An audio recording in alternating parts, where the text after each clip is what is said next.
Hola familias, ¿qué tal estáis? En este taller vamos a abordar diferentes estrategias para fomentar la motivación académica de tu hijo o hija. Así que si estás harto o harta de tener que estar detrás de ellos cada vez que tienen que hacer los deberes, o si no consigues ni siquiera que tu hijo pase más de 10 minutos sentado en la silla estudiando, este taller es para ti. Coge papel y boli porque comenzamos. Mi nombre es Antonio y soy técnico de familia en el SAF. Para todos aquellos que os unís por primera vez, así como a todos los que ya nos conocéis de talleres y de vídeos anteriores, os doy la bienvenida a este nuevo ciclo de talleres SAF. En este taller específico vamos a hablar sobre motivación académica, que es uno de los temas más demandados por padres, madres y cuidadores con hijos en edad escolar. Es por ello que en los diferentes módulos que verás a continuación vamos a abordar los siguientes contenidos. Por un lado, hablaremos sobre qué es la motivación en general y sobre qué tipos de motivación existen. En segundo lugar, aclararemos algunos conceptos básicos sobre la motivación en el ámbito académico. En tercer lugar, veremos algunas orientaciones prácticas para la creación de unos buenos hábitos de estudio en casa. Y por último, tenemos todo un módulo con pautas concretas para fomentar la motivación académica tanto en infancia como en adolescencia. Como ya sabrás, a lo largo de las diferentes lecciones vas a encontrar algunos ejercicios prácticos y documentos descargables, con los que podrás complementar las ideas y conceptos que vamos abordando en cada uno de los módulos. Sin más dilación, comencemos. Nos vemos en el siguiente módulo.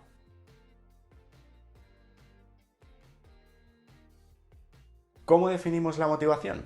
Bien, la motivación es un proceso que comienza con una necesidad, o bien fisiológica o bien psicológica. Esta necesidad activa una serie de comportamientos e impulsos que van a ir orientados hacia la consecución de un determinado objetivo. La clave, por tanto, para comprender este proceso de motivación va a residir en el significado y en la relación que establecemos entre necesidades, impulsos y los objetivos que planteamos. Existen así varios tipos de motivación. Por un lado tenemos la motivación básica, que es aquella que genera impulsos que nos permiten satisfacer necesidades fisiológicas básicas, como por ejemplo beber agua cuando tenemos sed, ir al baño cuando necesitamos hacer pis, o hablar con otra gente cuando llegamos a un lugar nuevo donde no conocemos nada, o también buscar un sitio donde dormir cuando estamos muy cansados. Por otro lado, tenemos la motivación intrínseca. Este tipo de motivación está centrada en el propio individuo y es una motivación que normalmente aparece cuando realizamos actividades que nos resultan interesantes o agradables. Es decir, el hecho de realizar la propia actividad ya es placentero de por sí. La actividad la realizamos por el propio amor de realizarla, sin recibir recompensas ni premios externos. Normalmente la fuerza que lleva a estas personas a realizar esta actividad va a estar muy relacionada con aspectos como la novedad de la misma o incluso la sensación de reto o desafío que supone. Esta motivación además implica un aprendizaje más prolongado en el tiempo y significativo. Un ejemplo de ello es cuando alguien practica un deporte porque simplemente le gusta, ¿no? Es decir, no lo hace ni para competir, ni para conseguir medallas, ni para alcanzar un estado físico determinado. Es alguien que simplemente obtiene bienestar de la mera práctica de ese deporte. En este caso estaríamos hablando de una motivación intrínseca. En tercer lugar, tenemos la motivación extrínseca, que se refiere a la energía que aparece para llevar a cabo una determinada conducta y donde alcanzar un objetivo viene recompensado por un beneficio externo. Tenemos varios tipos de motivación extrínseca. El primero de ellos es la regulación externa, que es cuando cubrimos una demanda externa y obtenemos una recompensa. Por ejemplo, cuando un adulto va todos los días a trabajar con el objetivo de obtener un salario a final de mes. O cuando tu hijo se porta bien porque sabe que así le comprarás ese juguete que tanto quiere. La segunda es la regulación introyectada, que supone realizar una actividad para evitar la ansiedad o culpa y aumentar la sensación de orgullo y valía. Esta motivación, por tanto, es una motivación negativa, es decir, realizamos algo para evitar un resultado desagradable. Por ejemplo, cuando un alumno estudia para evitar que la profesora le suspenda el examen. Este tipo de motivación no es muy recomendable. ¿Por qué? Te preguntarás. Pues porque a largo plazo no favorece un aprendizaje efectivo y porque además puede causar molestias o ansiedad.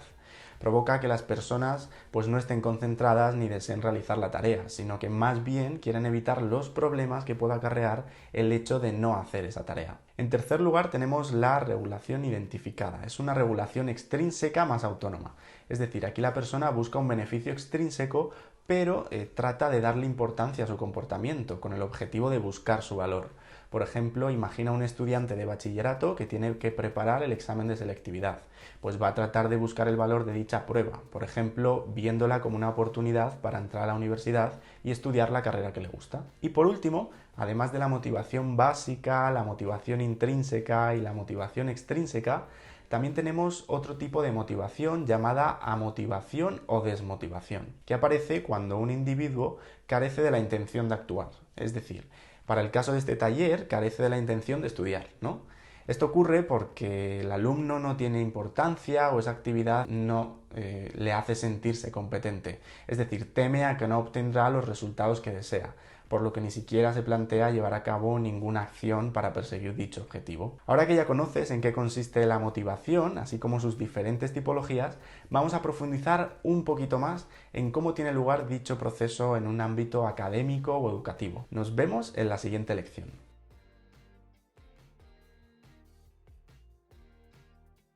Entre algunos de los motivos que encontramos para justificar un bajo rendimiento académico se encuentra la falta de rutinas en casa, la falta de autonomía de tu menor, dificultades socioemocionales, etc. Pero también la falta de motivación por los estudios.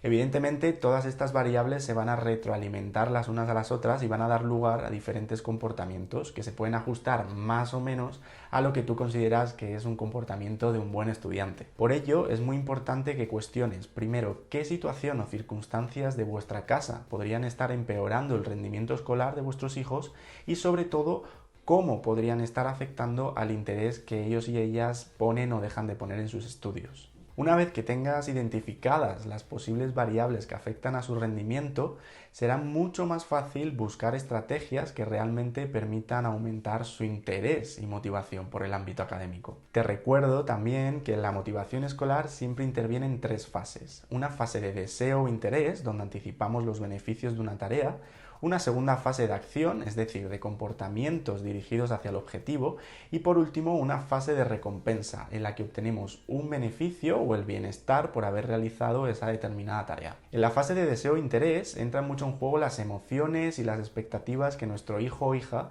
tiene sobre una tarea concreta, es decir, en esta fase anticipamos ya el resultado de la tarea, si me va a salir bien o mal, si tengo la autoconfianza suficiente para terminarla con éxito, si ya he conseguido metas similares en situaciones anteriores, etc.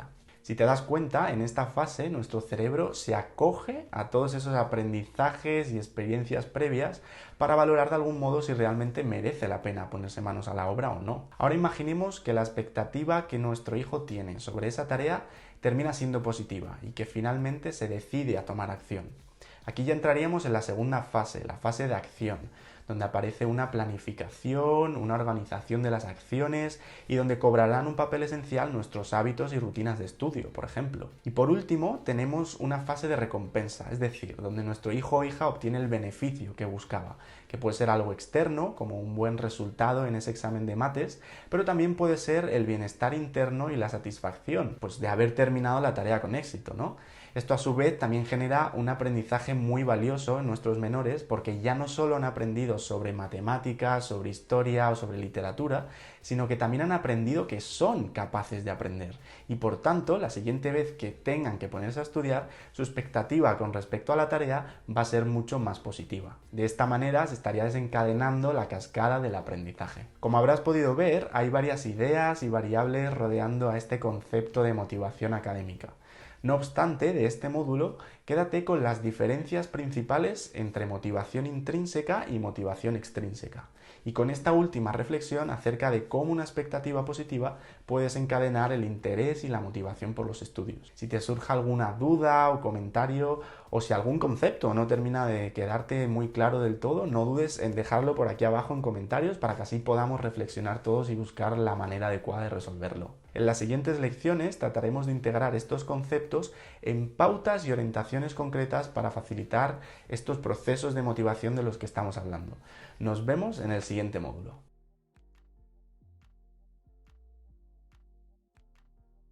Uno de los aspectos clave a trabajar desde casa para fomentar el interés de nuestros hijos por aprender es asentar unos buenos hábitos de estudio. Un hábito es un conjunto de acciones que se repiten con determinada regularidad. ¿Y qué quiere decir esto? Pues efectivamente esto significa que se pueden aprender y por tanto que los podemos enseñar. La adquisición de hábitos de estudio aporta importantes beneficios a la vida de nuestros hijos e hijas, sobre todo a los más pequeños, ya que son fundamentales para su proceso de aprendizaje y en general para su desarrollo. Esto además se generaliza a otras áreas de la vida. Aquí os presento 3 ventajas de fomentar unos buenos hábitos de estudio. Lo primero es que se adquieren habilidades que les permitirán organizar su tiempo. Esto también significa ser capaces de obtener mejores resultados en menos tiempo, lo cual son más eficientes. Lo segundo es que mejoran la confianza en uno mismo.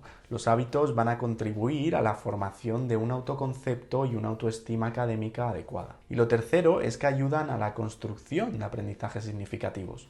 Un hábito propicia la construcción de aprendizajes de forma tranquila y segura, comprendiendo el conocimiento en el entorno, tanto físico como social, construyendo nuevas ideas y asimilando lo que se aprende de una manera más efectiva. Ahora vamos a ver algunas orientaciones generales para fomentar estos hábitos de estudio en familia y desde el hogar. El lugar de estudio.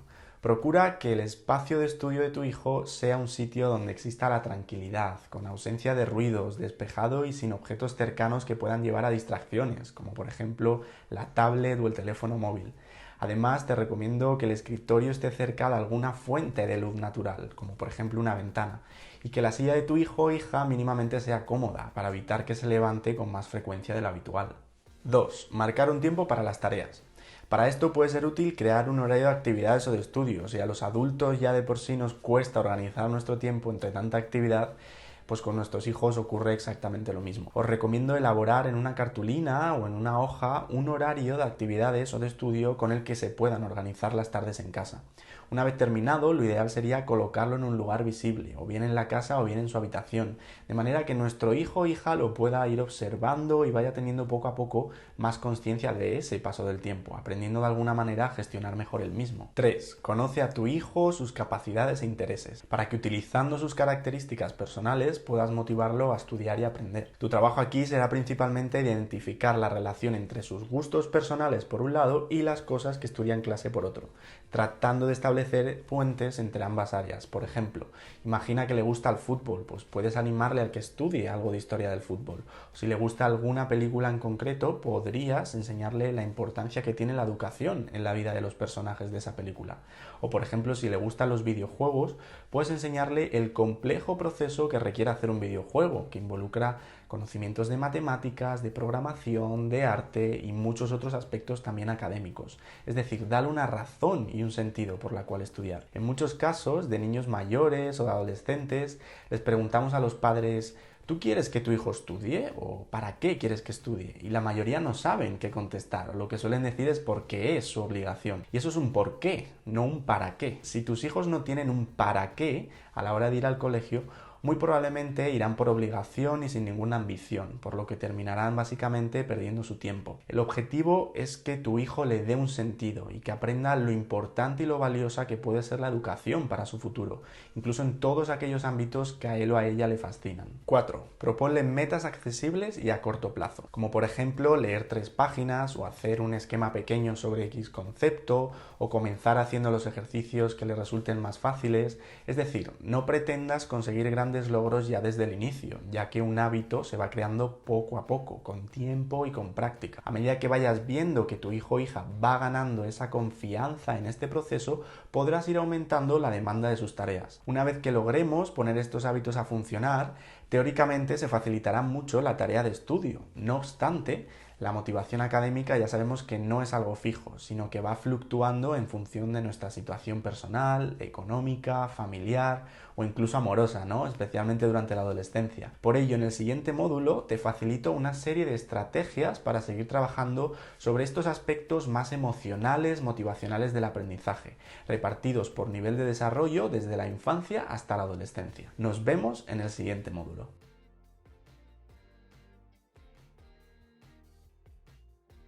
En este módulo abordaremos diferentes pautas y orientaciones para fomentar la motivación académica de nuestros hijos e hijas.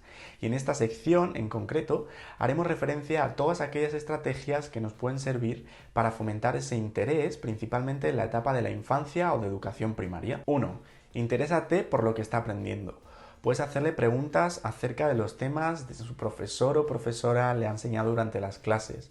Aprovecha también el tiempo de vuelta de la escuela a casa. Tanto si vais caminando como si vais en coche, podéis aprovechar ese espacio para preguntar qué cosas nuevas está aprendiendo o lo que más le gustó de la clase de hoy o cuál ha sido la clase que se le ha complicado un poquito. Luego después en casa también podéis seguir acompañando, revisando las tareas, los apuntes y haciendo de nuevo preguntas acerca de lo que han visto ese día, con el objetivo de hacerle partícipe y consciente de su propio avance en el colegio. 2. Identifica las fortalezas de tu hijo. Esto es fundamental. Puede ser el arte, las matemáticas, las ciencias naturales, es decir, reconoce en qué cosas es bueno tu hijo o hija y explota esa capacidad al máximo. Hay niños a los que les interesan muchos ámbitos del conocimiento y otros solamente se interesan por una única disciplina, y está bien. Sea cual sea el caso, utiliza eso como puerta de entrada para que tu hijo se vaya introduciendo poco a poco al mundo del aprendizaje de nuevo. Es decir, motívalo a que investigue sobre ese tema que tanto le apasiona, buscar información juntos, hazle preguntas y practicar la tarea de estudio. Esto va a permitir que tu hijo vaya ganando confianza a la hora de aprender y eventualmente se lance o se interese también por otras áreas de conocimiento que también son afines a la escuela. 3. Dale sentido a lo que aprenden. Busca actividades de vuestra vida cotidiana que podáis relacionar con las asignaturas que está estudiando en la escuela. Por ejemplo, puedes pedirle que te ayude a hacer la suma de las compras de la semana, o a identificar formas y figuras con los objetos de la casa. O por ejemplo, algo más específico, imagina que en el cole están aprendiendo a utilizar las escalas de medida. Pues una actividad que podéis hacer en casa juntos es medir diferentes objetos de su habitación y pasarlos de centímetros a metros o viceversa. De esta manera le ayudas a practicar un aprendizaje propio de la escuela a través de una actividad dinámica y de un ejercicio que es más entretenido en casa. Es decir, el objetivo de todo esto es que tu hijo o hija encuentre una aplicación práctica a todo eso que aprende en la escuela, lo que hará que se sienta más motivado por aprender en el futuro. 4. Anímale ante un mal resultado. Es normal que te moleste si tus hijos llegan a casa con un suspenso o con un aprobado raspado. Sin embargo, te sugiero que en lugar de regañar, de comparar o reprochar, investigues qué circunstancias o qué variables han podido provocar que tuviera esa mala calificación. ¿Se debe a un problema en casa, a un problema en la escuela con los compañeros quizá? ¿Es un problema de capacidad que aún no se ha detectado? ¿O ha habido alguna situación de cambio en casa en los últimos días? Es decir, aparta el foco tanto de esa mala calificación e intenta investigar cuáles han sido las razones reales que podrían explicar ese mal resultado. 5. Muestra que tienes confianza en él o ella. Recuérdale cómo pudo superar antiguos obstáculos y cómo afrontó determinada situación en el pasado, incluso en otras áreas, no tiene por qué ser necesariamente en el ámbito académico. Por ejemplo, cuando aprendió a montar en bicicleta o cuando ganó aquel partido de tenis imposible. Recuérdale sus éxitos y refuérzale esos logros. Esto además reforzará su autoestima y hará que su autoconcepto mejore, transfiriendo también esa confianza a otras áreas de su vida, como es la área académica. 6. Utiliza el refuerzo positivo y las palabras de confianza. Este tema es un poco controvertido ya que a menudo se puede confundir con refuerzos materiales, es decir, con comprarle algo a tu hijo o hija o darle cierta cantidad de dinero si consigue X objetivo cada vez que supera una meta, como por ejemplo aprobar un examen. Sin embargo, aquí nos vamos a centrar más bien en un refuerzo de tipo verbal y afectivo. Es decir, con palabras vamos a tratar de reforzar su confianza y la seguridad que tienen en ellos mismos. No se trata tanto de alabar a nuestro hijo por cada cosa que hace, sino que analices cuáles son aquellas actividades que le requieren de un mayor esfuerzo por su parte o que, por ejemplo, le suponen un reto. Exprésale con alegría también si tiene un buen rendimiento durante el curso y recuerda que un buen rendimiento no implica siempre sacar la máxima calificación en todas las pruebas o exámenes. Puede darse la situación de que en una asignatura saca un 7 y al siguiente examen de la misma asignatura consiga sacar un 8. En este caso, felicítale, ya que ha conseguido superarse con respecto a su rendimiento anterior. De esta manera, también será más consciente de sus logros y capacidades. Bueno, familias, hasta aquí las orientaciones para la infancia. Recuerda que muchas de ellas también se pueden mantener a lo largo de la adolescencia y durante los años de instituto. No obstante, en la próxima lección abordaremos orientaciones más específicas para esta siguiente etapa del desarrollo.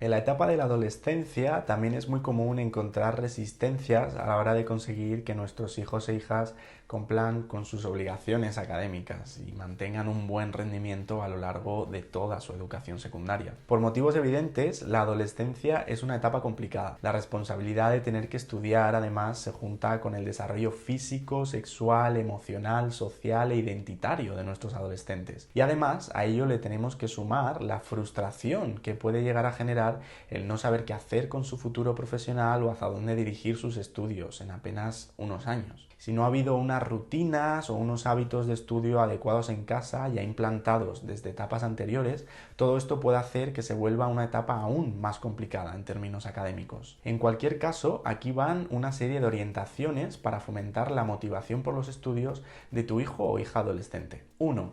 Anímale a practicar.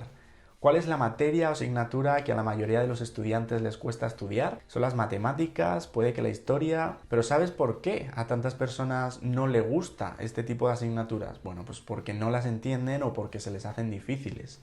¿Y por qué se les hacen difíciles? Te estarás preguntando. Ahí la respuesta es porque no las practican. Con los estudios en general ocurre esto. Si un niño estudia poco, va a tener poca práctica y pocos conocimientos, por lo que se le va a dificultar seguir aprendiendo sobre ese área.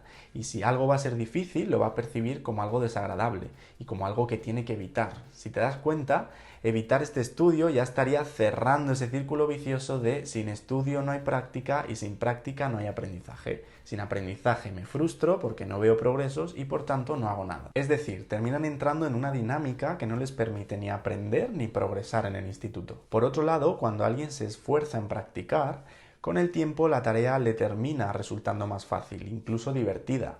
Al notar esta facilidad, de la misma manera, a tu hijo o hija le nacerán deseos de seguir estudiando, ya que irá viendo pequeños progresos, cerrando así lo que conocemos como un círculo virtuoso del aprendizaje. Para aplicar esta pauta con tus hijos, que tal vez estén metidos en un círculo vicioso de pereza y apatía por los estudios, tendrás que empezar evidentemente poco a poco. Querer que tu hijo estudie como un erudito cuando apenas se pone a estudiar a día de hoy sería un gran error que solo puede llevarle a más frustración y rechazo hacia los libros. Empieza haciendo que tu hijo se esfuerce por aprender y practicar un tema de referencia para él. Puede ser aquel que le resulte más fácil o aquel que le despierte un mínimo de interés, pues esto permitirá arrancar ese círculo virtuoso del aprendizaje del que hablábamos antes. Cuando tu hijo vea que su esfuerzo va dando resultados, se sienta capaz de manejar ese conocimiento, su confianza como aprendiz va a aumentar y esto irá facilitando la aparición de una motivación mayor por los estudios. Pero ojo, que esto no será una tarea fácil. Conseguir que tu hijo o hija adolescente se mantenga en esta práctica conlleva de mucha energía por su parte y también por la tuya. Aquí van algunas pautas adicionales para remar en esa dirección. Escúchale con calma, con atención y sin interrupciones. Trata de encontrar las causas por las que rechaza estudiar a día de hoy. Pregúntale sobre sus proyectos, sus expectativas sobre el futuro, qué cosas le interesan, cuáles le llaman la atención, qué le gustaría estar haciendo, por ejemplo, dentro de 5 años y qué cosas necesita aprender para llegar a su objetivo. Buscar de manera conjunta qué áreas académicas o profesionales podrían ser de su interés, la manera de acceder, etc. Es decir, muéstrate como un recurso de apoyo para él o ella, ayudarla a encontrar ese interés vocacional que realmente le permita ponerse objetivos y metas y que por tanto le motiven a continuar aprendiendo y formándose. Busca apoyo extra. A veces puede ocurrir que nuestros hijos empiecen a sentir frustrados por una o varias asignaturas que no se le dan bien. Esto a su vez puede mermar su motivación y autoestima, sobre todo para estas asignaturas, lo que también impacta de manera negativa en su identidad como aprendices para determinadas áreas del conocimiento. En este tipo de casos, una estrategia que funciona muy bien con este grupo de edad es la formación de pequeños grupos de estudio con iguales. Así no solo podrán ir resolviéndose las dudas unos compañeros a otros, sino que también el proceso de aprendizaje se hace mucho menos engorroso, más entretenido y más dinámico. También puede ser útil valorar la posibilidad de acudir a clases particulares de refuerzo o incluso podéis pedir ayuda al tutor o tutora del adolescente. Recuerda que también puedes acudir al departamento de orientación de vuestro centro educativo, donde os podrán asesorar sobre recursos de apoyo, orientación vocacional, técnicas de estudio o simplemente hacer un seguimiento de los avances de tu hijo. Y por último, sé un aliado. Interésate por sus gustos y actividades y refuerza aquellas áreas que se le dan bien. Tal y como hacemos con los niños más pequeños, esto no solo refuerza la autoconfianza de tu adolescente por su propio proceso de aprendizaje, sino que también va a fortalecer vuestra relación a nivel afectivo. Hasta aquí, familias, las orientaciones para fomentar la motivación académica de tus hijos adolescentes. Recuerda que las pautas que hemos abordado en la lección sobre niñez e infancia también son transferibles y adaptables a esta etapa del desarrollo, por lo que no dudes en ir probando diferentes estrategias hasta conseguir despertar esa motivación de tu adolescente por los estudios.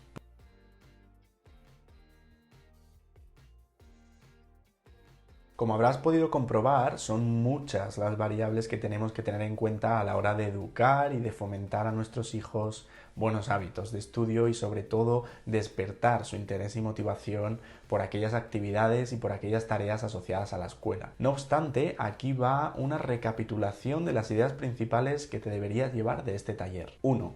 La motivación no es algo fijo, sino que varía en función de circunstancias personales y del entorno. 2. Existen diferentes tipos de motivación en función de cómo entendamos y proyectemos una tarea determinada. 3. En la motivación académica intervienen una fase de interés o deseo, una segunda fase de acción y una fase de recompensa. 4. Cuando nuestro hijo aprende sobre matemáticas, lengua o arte, también aprende que es capaz de aprender, es decir, se refuerza su autoconcepto. 5.